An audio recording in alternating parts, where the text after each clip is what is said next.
Okay. What was the name of this distribution company? Oh, yeah. The distribution company.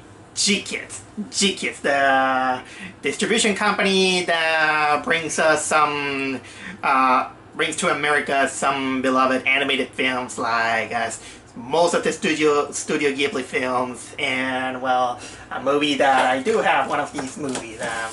What was it? Oh yeah, Song of the Sea. I love this movie, of course, but whew, where did I go? Where did I go? G-Kids, we need to talk. We need to talk. I wanna tell you something. I don't know what's in your mind. I want to know if you think that the fact that it is animated, that means that it's a movie that it should be watched for children, or mostly that you think that just because it's a cartoon, that means that it's for children. That children are the ones who are the people who are susceptible to cartoons. The point is that if you have a company named G-Kids and you decide to distribute a movie with the name like Mutafukaz, yeah, I was like that, Mutafukaz, and you see the kind of movie that it is, I think that you should reconsider renaming your distribution company, because for a movie called Mutafukaz and what the kind of movie that it is, I don't think that you deserve that kind of title. So I want you to rethink this. Even when I know that you are distributing a movie that called Pompoko, which has tanukis with big balls. That's my only thing that I want to talk about. The movie that I just came to watch today. As you can see, instead of going to watch this Jeff Bridges movie that came out today, which the name escapes me, but it's something. You know what? I'll give myself a chance whenever I have the chance to watch it. But we had this one-night event of this animated film, R-rated animated film, that it caught my attention. And yeah, the title is Mutafukaz. And boy, it's one of the weirdest movies I have seen. That was weird. I made a Jeff Bridges movie for this?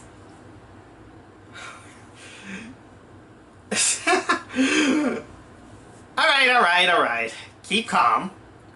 The movie's not terrible. I'll give it that. I actually enjoyed that movie much better than Venom from last week.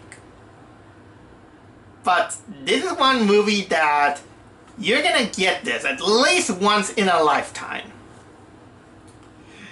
Because the best way I can describe this movie is, imagine if you are watching The Animatrix and then you decide to smoke something and you're tripping balls. And this is the kind of movie that you're gonna get. And then someone decided to put a little bit of this Jersey Shore mentality into your brain while you're high. And a small bit Rockstar game storytelling and scenarios, kind of like Grand Theft Auto, a franchise that I hate. Don't judge me, I got my reasons. But man, where do I start with this one? Where do I start? Well, I'm gonna start by saying that this is a, believe it or not, a collaboration between Japan and France. Because while doing my little bit of research to talk about this movie, I began to see that this is a movie based on a French comic, and I found the first volume and start reading it. Only the first volume. But wow, it's that's I don't know what to say. It's just weird. That is a movie that is weird. I might sound that I am ranting, but in a way, I'm kind of not. I'll say this. The weird, in a way, is good. It's a good thing that you watch weird stuff. And this is the beauty of animation, that when you get weird, no matter how R-rated you get, it is kind of like a spectacle to watch, depending on how you use it. If I can describe this movie, at least in short ways, is that this is a movie that it has style over substance, but at least they keep in mind a little bit about the substance, even if they went a little bit buck wild. Because the first thing that attracted me from this movie is the visuals. The visuals and the animation is great. I really liked how it looked like.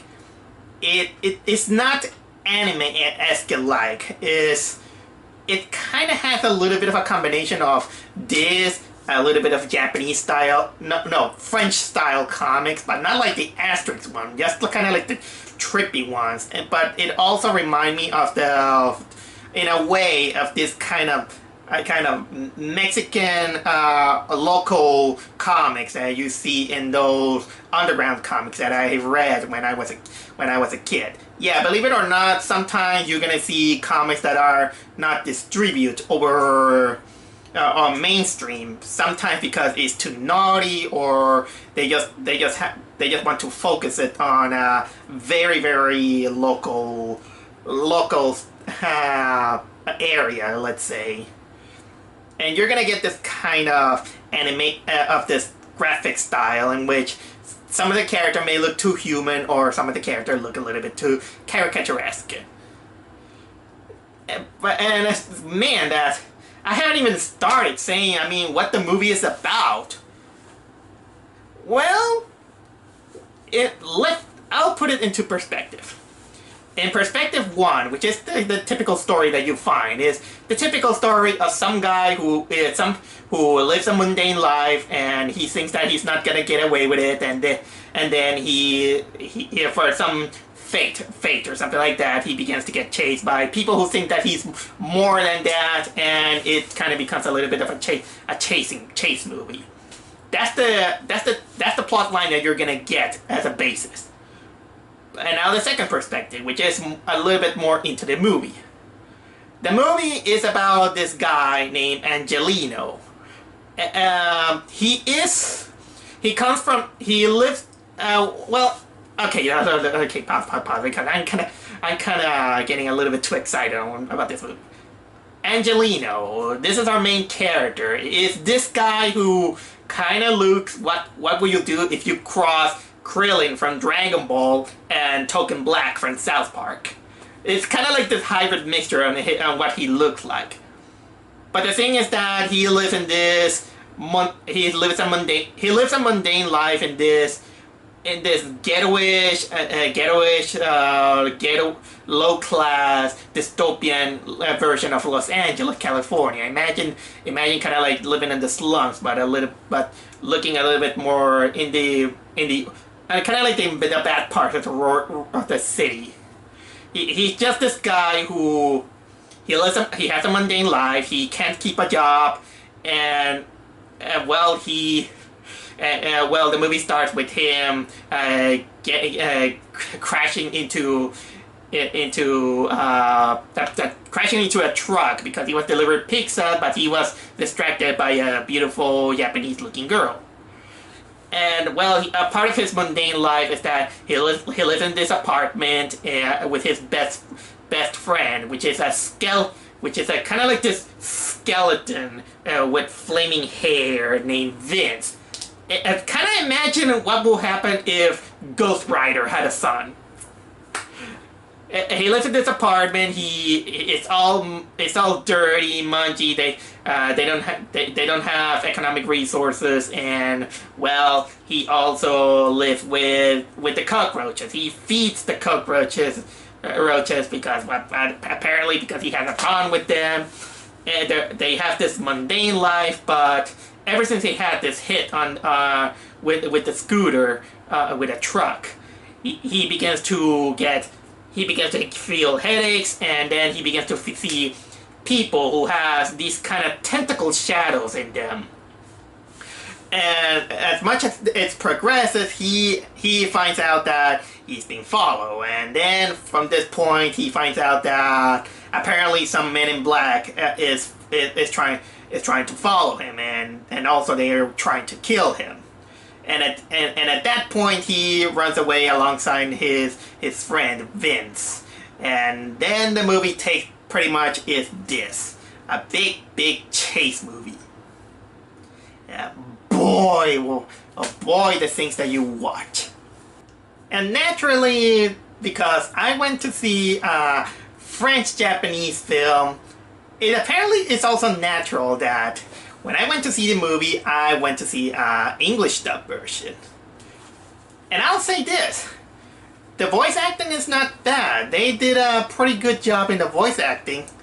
And I think they got some newcomers for some of the main characters, but looking at the IMDb page and also looking at the credits, they did drop off some actors that you probably might know. I mean, they dropped Michael Chiklis in there. They also brought Billy Bob. What was it?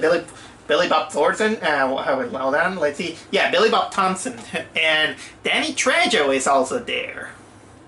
And that's the least I could say about the voice acting. But the direction of the movie, and I think that is also part of the comic, is the best way I can describe is that. Imagine if the movie storyline, it goes a little bit on autopilot. But this autopilot apparently had a goal. It had a goal on creating a story on the movie. But the sequence of events, it was kind of like, okay, whatever. I haven't read the comic completely, only the first volume. But I can see that probably the comic might go much more detailed. And the movie does indeed cut some of those parts. Some of them where they do a nice cut, some of them doesn't. At least I'll give them credit that their editing is they do a lot much better than Venom. Because at least they kept out some of the human characteristic of most of the characters. And this is probably the driving force of the movie, is that it makes you care for the characters. The characters of Angelino and Vince, they're likable. They have this gangster style LA lingo, poor man Mexican. But I hate to say poor man.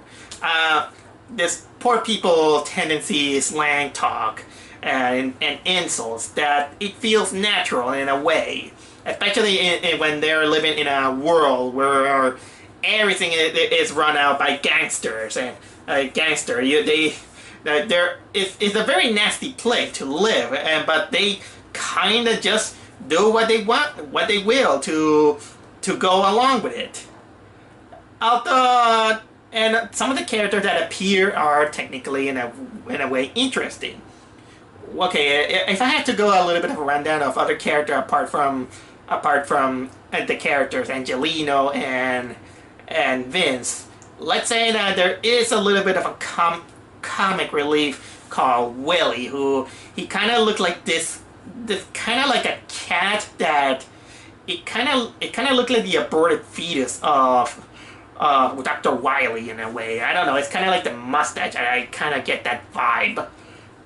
He is this comic relief, and he can be a little bit annoying, but it's a good thing that then he kind of disappears during the majority of the movie. And also, typically we got the big bad guy who is either this Man in Black, and technically the biggest bad guy of them all is this really big man dressed in white, and he was kind of awesome. He was a little bit like a Terminator in a way. Although he did talk, it's kind of like a Bruce Timm character. Who got into the movie. There's also this kind of like his second in command, who is this guy who likes to kill. There's also the girl Angelina falls in love. Although her importance is, I will say that it kind of feels like she has something important, but unfortunately the movie, I think it tries to cram too much from, I think, all the comic, that it felt that her importance was a little bit overshadowed. I'll get to that a little bit when I tell you what is the big twist that this movie has. And also, there is somehow it comes with this subplot in which there are wrestlers who are making out entertaining the audience, but apparently they're guardians of the world apparently, and they apparently they come. They apparently feel like they got the mission to save Angelino when they realize for whatever reason they need to save him and something like that. The Cult Roaches also tries to go to Angelino because apparently they got a kinship on him. And honestly, I think this is the biggest problem that this movie has, and that is the treatment of some of the secondary characters. The secondary characters, apparently the movie felt like, yeah, these characters could need some level of importance, but unfortunately, when they come, it kind of felt like, well, there they are. We want to build. They try to build that these guys are gonna be important, but once they show up in some key moments of the movie, it's just like, okay, they're here. That's it. The only heart of the movie is only the journey of Angelino and Vince trying to get away from these guys, and also realizing that Angelino, for some reason, is not only he just can see that some tentacle shadow monster on the shadow of people. It is then later realized it is revealed that Angelino, he also managed to harness that kind of power in which every time he feels rage or the adrenaline, his heart kind of get pumped, and he technically becomes a more capable fighter and a killing machine, and he doesn't know what is happening. It is later revealed that, guess what? They're aliens. Yep, apparently there are aliens that I think they're called the Machos, which is this alien race who apparently they can take over the body of other, or shapeshift. They taken over the world, and in order to go with them, I'm sorry if I'm not very coherent, but this is how I kind of remember from my head about it. Apparently, they kind of take over the world, having this shape-shifting power or something like that, and they are these creatures are kind of fueled by hate and all this stuff. They don't want like the emotions and all this stuff, and somehow again they took over the world by making global warming and something like that. And the reason they want to kill Angelino is because for their race he was something that should not have been born, because his father who was part of that race, he fell in love with a human. And so they procreate, have this son. Angelino became a hybrid. And because the race doesn't want that, they just want him dead. They kill the mother, like we see on the intro prologue of the movie. And the father is, I don't know, MIA according to the movie. Maybe he got killed too. And Angelino technically has these powers, and they just want either kill him or harness, let him be what he is.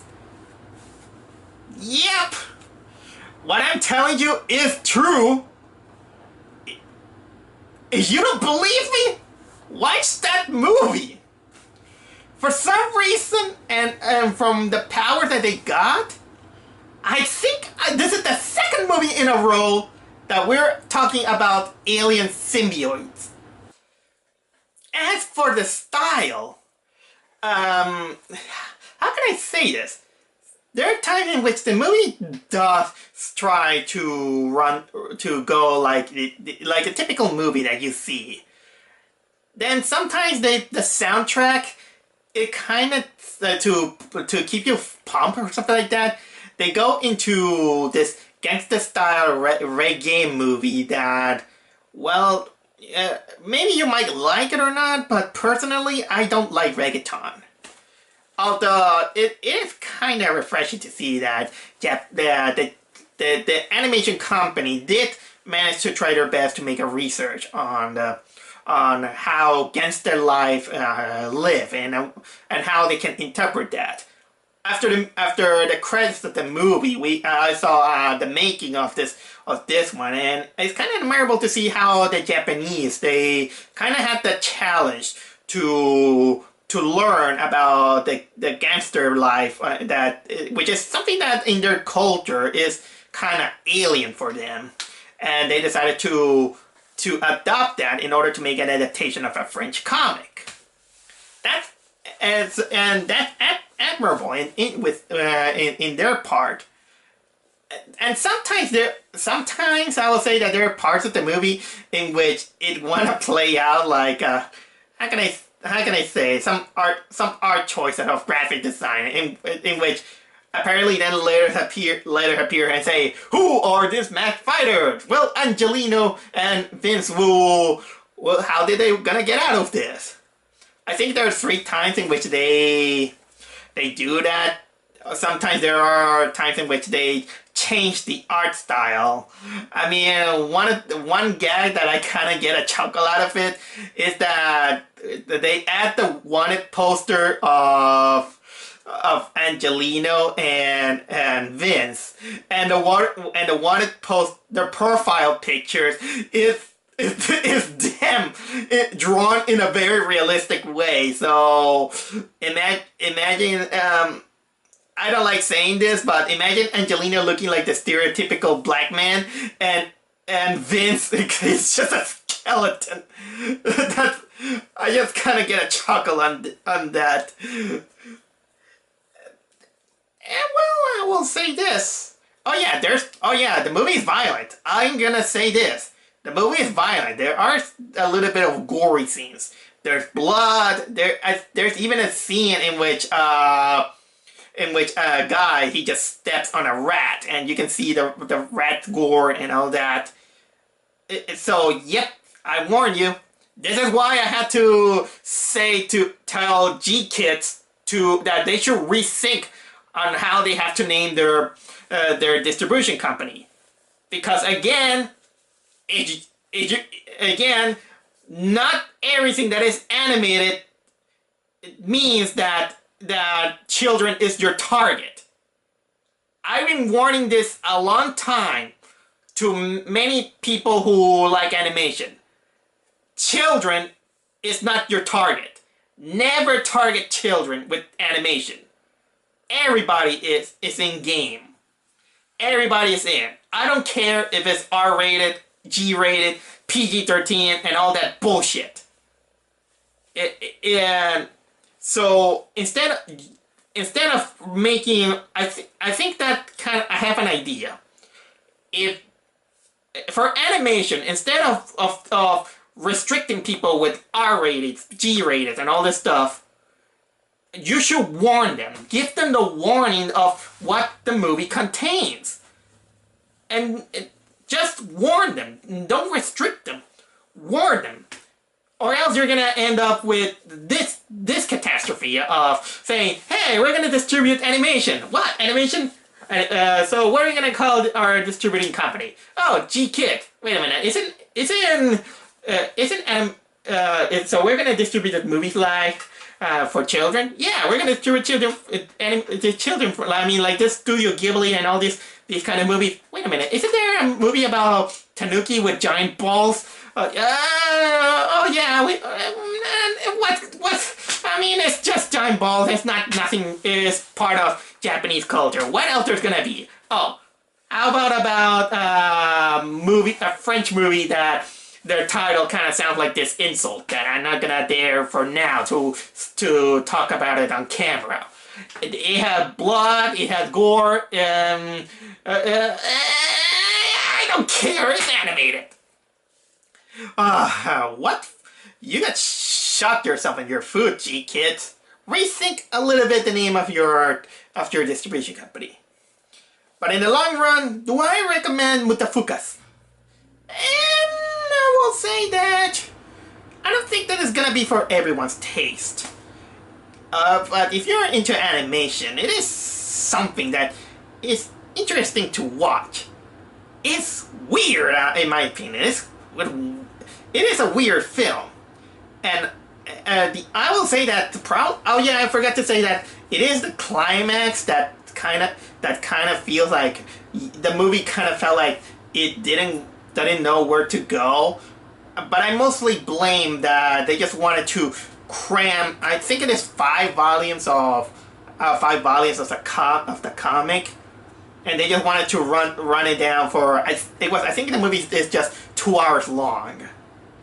At least it wasn't boring. I'll give it that. It wasn't boring. So I think that's all I had to say. It's a rental. Maybe it's a rental. So anyway, that's all I have. That's all. I'm gonna close down on from watching this weird movie. The movie is called Mutafukaz. You mother.